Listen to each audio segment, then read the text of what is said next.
Bismillahirrahmanirrahim. Assalamu alaykum, hurmatli televizor ko'ruvchilar. Bu haftalik Istiqlol xabarlari programmamizni ko'rishinglarni qizg'in qarshi olamiz. Men Abdullah Yalqun.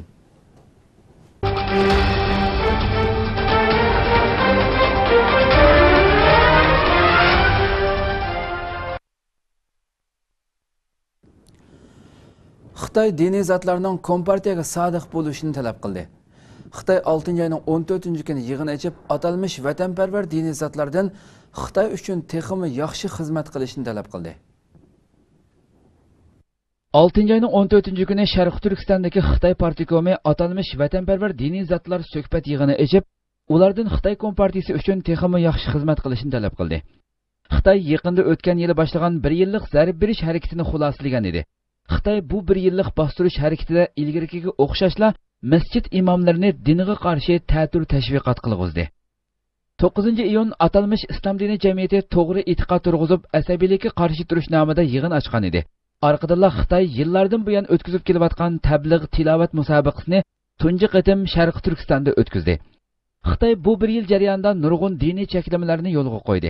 Amdilikda Xitoy bostirish harakatini xulosalash bilan bir vaqtda har xil diniy yig'in suhbatlarni uyushtirib, Xitoyning azaldan din xizmatiga ahamiyat berib kelganligini, o'zining to'g'ri diniy e'tiqodga yetaklab kelganligini da'vo qilib, diniga qo'ygan cheklamalari va elib borgan bostirishlarini din nomidan chiqib turib, haqliq harakat qilib ko'rsatishga urinmoqda.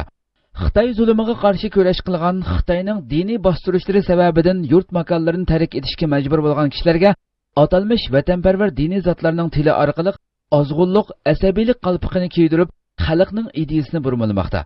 Yig'inda Xitoy o'zining diniga ko'ngil bildirganligi to'g'risida bir qator yolg'on yovdiqlarni o'ttirga qo'ygandan keyin, bu diniy zotlarning rolini yaxshi joriy qildirib kelganligini o'ttirga qo'ygan va ularni Xitoy kompartiyasini himoya qildigan, millatlar ittifoqligini qo'g'daydigan, dinni Xitoyning botil safsatilariga uyg'unlashtiradigan kishilardan bo'lishga chaqirgan.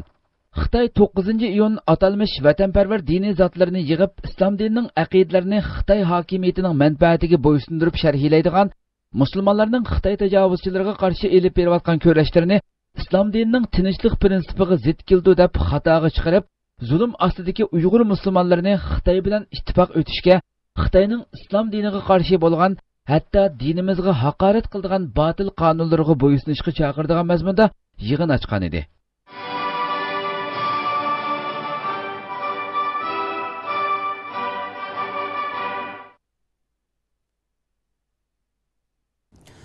Xi'an vokzalida bir Uyg'ur yosh etib etildi.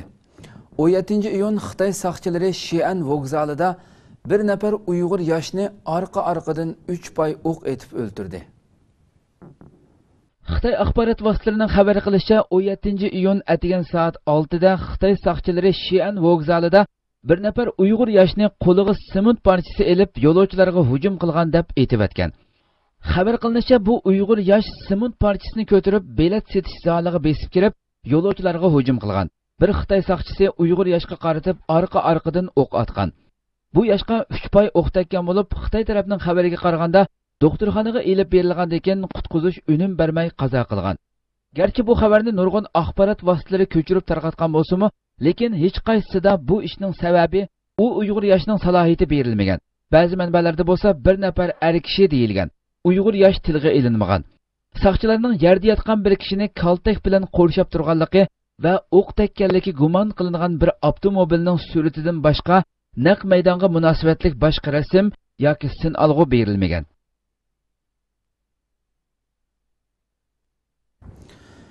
Xitoy Ramazon yetib kelishi bilan g'aljirligini yanama kuchaytirdi. Chet el axborot vositalari Xitoyning Ramazon yetib kelish oldida diniy cheklamalarni kuchaytirayotganligini oshkorladi. Reuters agentligi 16-iyun Xitoy doiralarining Ramazon oyi yetib kelish oldida Uyg'urlarning diniy e'tiqodiga bo'lgan kontrolligini kuchaytirayotganligi to'g'risida maqola e'lon qildi.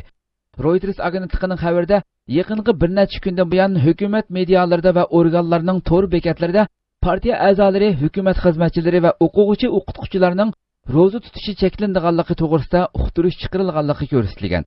Maqolada Jing noyasidagi yemaklik bexatarligi doiralarining o'tgan hafta Ramazon oyi mezgilida musulmonlarning oshxonalarini normal ichishiga yetakchilik qilganligi va ilhom berdiganligini qaror qilganligi tilga ilingan. va boshqa hukumat organlarining mushundaq buyruq chiqarganligi bildirilgan. Maqolada yana Xitoy doiralarining, hukumat xizmatchilarining va 18 yoshdan to'vanlarning diniy faoliyatlar bilan shug'ullanishiga ruxsat qilmaydiganligi, Xitoyning Uyg'urlarning diniy e'tiqodiga bo'lgan cheklamalarni kuchaytirayotganligi va to'qinishlarning ko'payishiga Xitoyning Uyg'urlar ustidan yurgizayotgan besim siyosatining sabab bo'layotganligi bayon qilingan. Amerika tarixidagi eng chong tor hujumiga uchradi.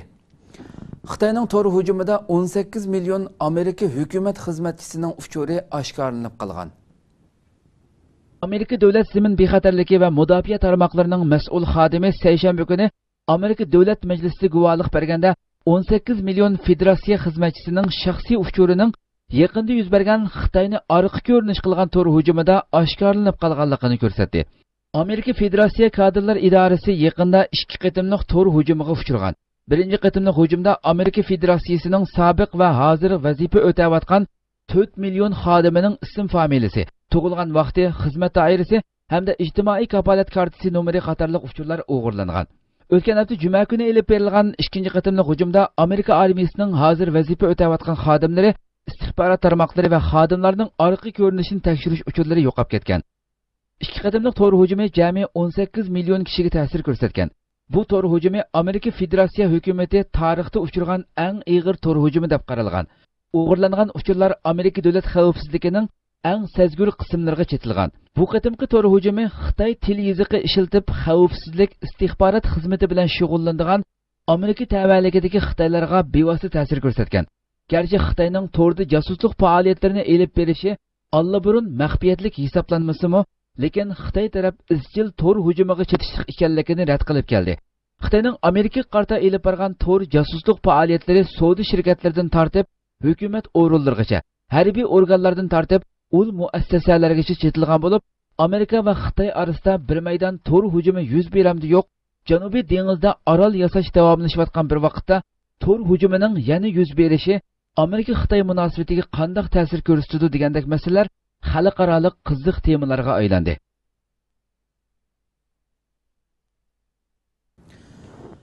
Muhammad Emin Bug'roni xotirlash yig'ini ochildi. 6-oyning 14-kuni Sharq Turkiston vaqfining o'rinlashtirishi bilan Istanbulda Muhammad Emin Bug'ra vafotining 50 yilligini xotirlash murosimi o'tkazildi. 6-oyning 14-kuni yakshanba Sharq Turkiston vaqfining o'rinlashtirishi bilan Sharq Turkiston mustaqillik harakatining rahbarlaridan biri va 1933-yili qurilgan tunji Sharq Turkiston Islom Jumhuriyatining qurg'uvchilaridan biri bo'lgan Muhammad Emin Bug'ra vafotining 50 yilligi munosabati bilan xotirlash murosimi o'tkazildi. Bu marosimga Istanbulda faoliyat olib berayotgan har qaysi Sharq Turkiston tashkilotlari, o'qituvchi, o'quvchilar, doktor, professorlar, tadqiqotchilar va Istanbulda yashayotgan Uyg'urlardan bo'lib ko'p sonda kishi qatnashdi. Yig'inda asosligi Muhammad Emin Bug'raning hayot ish izlari, vatanda olib borgan mustaqillik harakati, chet ellarga chiqqandan keyingi siyosiy faoliyatlari, bo'libmi boshqa davlat rahbarlari bilan Sharq Turkiston masalasi to'g'risida uchrashgan diplomatik munosabatlar, har qaysi davlatlarda Sharq Turkiston masalasini anglatgan xalqaro yig'in murosimlar, umuman Muhammad Emin Bug'raning vatan ishi va sirtida Sharq Turkiston mustaqilligi uchun olib borgan ish izlari tunishtirib o'tildi. Yig'inda oldi bilan Qur'on tilovati qilindi. Yig'in Sharq Turkiston vaqfining bosh kotibi doktor Ömer Qulning ichilish nutqi bilan boshlandi. Yig'in ishtirokchilaridan Sharq Turkiston Ma'rif va hamkorlik jamiyatining raisi Hidoyatullo O'g'izxon, Yevro Osiyo Turk jamiyatlar federatsiyasining boshlig'i Ismoil Chengiz, Gavza institutining mudiri professor Salih Aynural, Istanbul universitetining o'qituvchisi professor Mualla Yujal Uydu xonim qatorliqlar ichilish marosimida so'z qildi. Yig'inda Gümüşxana universitetining o'qituvchisi dotsent doktor Nurmuhammad Qurbon, yozuvchi tadqiqotchi Ali o'g'li Muhammad Emin Bug'raning hayot ish izlari, vatan ichi va sirtidagi siyosiy faoliyatlari, qo'lga keltirgan natijalari o'ttirg'a qo'yilgan ilmiy maqolalarini o'qib o'tdi. Oxirida Muhammad Emin Bug'ra haqida ishlangan hujjatli film qo'yildi. Tamoq ziyofati berilish bilan yig'in oxirlashdi.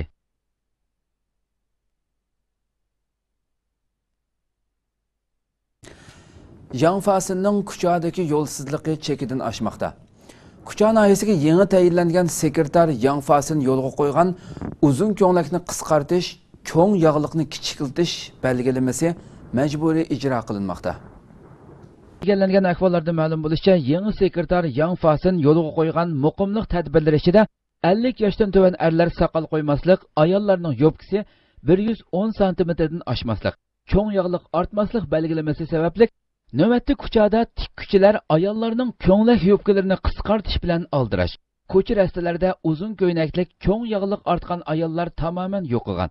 Ayollarning yog'liqlari kichiklab, yubkalari tizdan oshmaydigan, ko'chada soqol burutliq Uyg'ur erlarini ko'rgili bo'lmaydigan manzara borliqqa kelgan. Ma'lum bo'lishicha, bultur 10-oydan boshlab ko'chada vazifaga o'tirgan nahiyelik partikom sekretari Yang Fasin ko'chani muqimlikda namunachi nahiya qilib qurib chiqish va'dasini amalga oshirish uchun bir qator yerlik muqimlik tadbirlarini yo'lga qo'ygan. Bu belgilamlar ichida bir qadar qattiq va umumyuzlik ijro qilingan belgilamlarning biri Uyg'urlarning islom dini an'anasi va milliy urf-odatga xos bo'lgan uzun ko'ylak kiyib yog'liq ortish, erlar soqol burut qo'yish odatini isloh qilish tadbiri. Egilgan uchurlarda ma'lum bo'lishicha, ko'chada bulturdan buyon elib berilayotgan 24 soatlik uy tekshirishdagi muhim tartiblarning biri tekshirilgan uylarda ro'pash ayollar bo'lmaslik. Agar bunday ayollar uchursa, avval xizmat ishlab ularni sirtlarga chiqqanda yuzni yopmaslik, uzun ko'ylak kiymaslikka qoyil qilish. Agar tinch usulda elib berilgan suhbatga norozilik bildirganlar uchursa, ularni qonun bo'yicha bartaraf qilish tadbiri yo'lga qo'yilgan.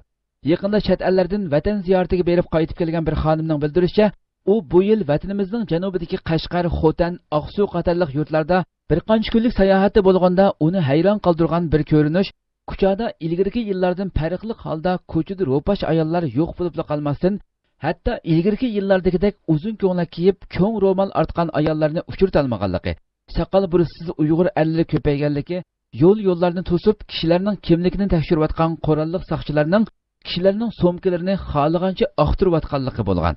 Ko'chadagi ma'lum aholilar rayondagi o'z kimligini oshkorlashni xohlamagan bir nafar xizmatchi xodimning bildirishicha, bulturdan buyon ular elib borgan zamonga loyiq madaniy ko'cha ayollaridan bo'lish faoliyatida ko'chada bir qancha qatimliq atalmish zamonaviy moda kiyim musobaqasi uyushtirilgan. U bayonida musobaqalar jarayonida yana ayollarga yarashimliq moda kiyimlarini kiyish, uyushliqni yepib turadigan ziyoda uzun ko'ylaklarni tikkuchilarga opirib qisqartish, ko'ynak yubkalarining uzunligi 110 santimetrdan oshmaslik, bosh va bo'yinni biroqsa o'rab chigadigan cho'ng yog'liqlarni kichiklatib, yog'liqni keyindan chigish qatorliq tashabbuslar tashviq qilinib, sanduqlarda uzun ko'ylak va cho'ng ro'mol saqlag'uvchilar bayqalib qolsa, qattiq chora ko'rilganligi uqtirilganligini bildirdi. Hong Kong siyosiy islohot loyihasi rad qilindi. Xitoy o'ttirg'a qo'ygan Hong Kongning siyosiy islohot loyihasi 6-oyning 17 kuni qonun turg'izish kengashida yetarlik ovozga erishalmay rad qilindi. Kuchlik munozara qo'zg'agan Hong Kong siyosiy islohot loyihasi qonun turg'izish kengashida eng oz deganda erishishi kerak bo'lgan 3 dan 2 qism ovozga erishalmay rad qilindi. Hong Kong qonun turg'izish kengashi 6-oyning 17 kuni Xitoy o'ttirg'a qo'ygan 2017-yillik bosh ma'mur saylimi loyihasiga qarab chiqdi. 9 soat davomlashgan talash-tartishlardan keyin payshanba kuni eng oxirgi ovoz qo'yishdan o'tkazildi. 28 ovozning qarashtirishi, 8 ovozning qo'llashi bilan bu islohot loyihasi rad qilindi. Beijing o'ttirg'a qo'ygan bu siyosiy islohot loyihasi bo'yicha 2017-yildan boshlab Hong Kongliklar tunji qatim Hong Kongning bosh ma'murini bevosita saylab chiqadi, lekin ularning nomzod ko'rsatish huquqi bo'lmaydi. Hong Kongning bosh ma'mur nomzodini Beijingning kontrolligidagi 1200 kishilik saylam hay'ati belgilaydi. Ya'ni butkul Hong Kongliklarning bilet tashlash huquqi bo'lsa-mu, lekin ular Beijing ko'rsatib bergan nomzodlarga bilet tashlaydi. Hong Kongliklar bo'lsa Beijing o'ttirg'a qo'ygan bu loyihani soxta demokratiya, yolg'on umumiy saylam deb ayblab, qarish turdiganligini bildirdi. Hong Kong doiralari ovozga qo'yish oxirlashgandan keyin cho'ng ko'lamlik namoyish, hatto to'qinish yuz berishdan andish qilib, necha ming soqchini tartib saqlashga o'rlashtirgan. Bu loyihani qo'llaydigan va qarish turdiganlarmi shu kuni qonun kengashining oldida yig'ilib namoyish qilgan. Turkiya Muhammad Mursiga berilgan o'lim jazosiga qattiq norozilik bildirdi. Turkiya Misrning tunji xalq tarafidan saylangan prezidenti Muhammad Mursiga berilgan o'lim jazosining tasdiqlanganligiga qattiq norozilik bildirdi va buning og'zidan demokratiyani tushirmaydigan g'arb davlatlari uchun bir sinoq ekanligini bildirdi. Misrning tunji xalq tarafidan saylangan prezidenti Muhammad Mursiga berilgan o'lim jazosi tasdiqlangandan keyin Turkiya Cumhuriyeti prezidenti Recep Tayyip Erdo'g'an xalqaro jamoatchilikni harakatga o'tishga chaqirdi. Bosh minister Ahmed Davutoğlu Mursi haqida maxsus bayonot e'lon qilib, bu g'arb davlatlari uchun bir sinoq dedi. Erdo'g'an Misrda tunji qatim xalq tarafidan saylangan va harbiy o'zgarish bilan vazifasidan elib tashlangan prezident Muhammad Mursiga berilgan o'lim jazosining amaldan qoldirilishi uchun xalqaro jamoatchilikni harakatga o'tishga chaqiriq qildi. Cumhur Raislik axborot markazidan e'lon qilingan bayonotda bu qarorlar qonunning va tubki haq-huquqlarning o'ldirilganligidir. Muhammad Mursini yana bir deloda muddatsiz qamoq jazosiga hukm qilgan bu qilmish minglagan gunohsiz insonlarni o'ldirgan va 10 minglagan kishini nohaq qamoqqa olgan harbiy hokimiyatning qonunni oyoq osti qilganligining eng ro'shan ifodasidir deyildi. Ahmad Davutoğlu g'arb davlatlarining cho'ng bir sinoqqa duch kelganligini ta'kidlab, hech qanday chog'da zo'ravonlikqa yuzlanib boqmagan bir siyosiy harakatning muhim zotlarini o'lim jazosiga ittirayotganlarga qarata qanday pozitsiya tutilganligini ko'ramiz dedi. Ahmad Davutoğlu yana Cumhur raisimizni hujum nishoni qilib, hokim mutlaqlik tarafga ketib boradi deb xabarlarni e'lon qilgan xalqaro medialarning amdilikda Misrda bo'layotgan ishlarga zodi qanday pozitsiya tutilganligini, aslidagi masala demokratiyami yoki manfaat masalasimi mana amdi ko'radigan chog' keldi dedi. Rossiya yana 40 tane boshqariladigan sinaret ko'paytirganligini bildirdi. Rossiya Shimoliy Atlantik Akti Tashkiloti NATOning Rossiyani harbiy hozirliklar raqobati qaynamog'i so'rab kirganligini, bu yil ichida Rossiyaning yadro qurol ombirini kengaytirganligini va yangidan 40 tane qit'alar aro boshqariladigan sinaret ko'paytirganligini e'lon qildi. Rossiya taraf Shimoliy Atlantik Akti Tashkiloti NATOning Rossiyani harbiy hozirliklar raqobati qaynamog'i so'rab kirganligini aytdi. NATO bo'lsa Rossiyaning bunday qilishining intayin xatarlik ekanligini bildirdi. Rossiya prezidenti Putin bu yil ichida Rossiyaning yadro quroli ombirini kengaytirganligini, yangidan 40 tane qit'alar aro boshqariladigan sinaret ko'paytirganligini, bu sinaretlarning eng ilg'or mudofaa sistemasini bosib o'talaydiganligini bildirdi.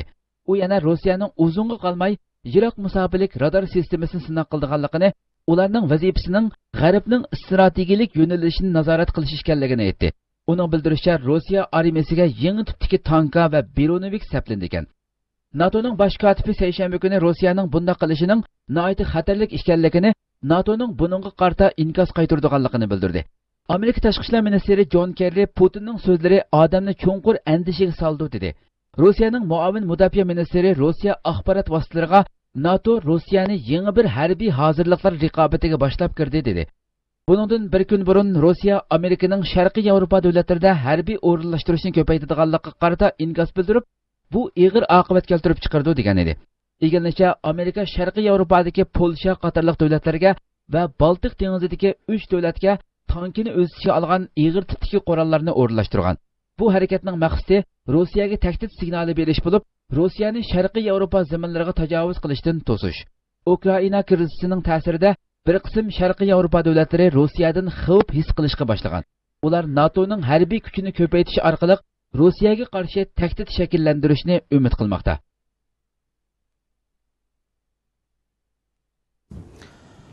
Xitoyda yana bir yuqori darajalik amaldor partiyadan qo'g'lab chiqarildi.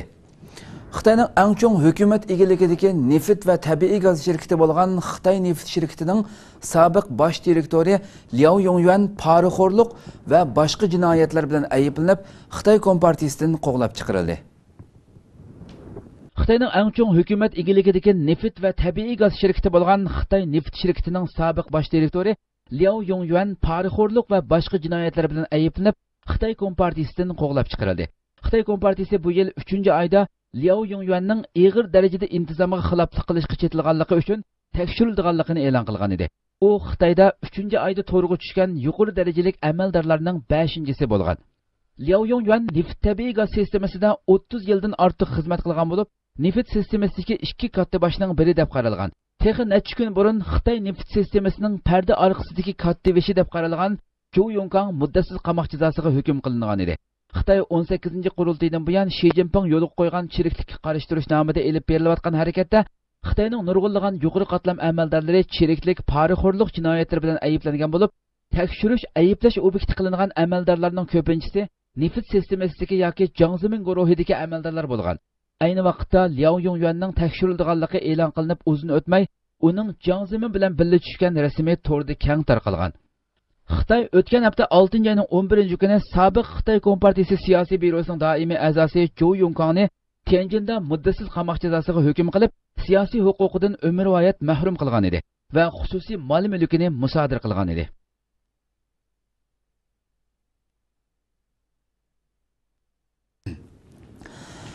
Xitoy harbiy amaldori 5 burchaklik binoda ziyorati bo'ldi.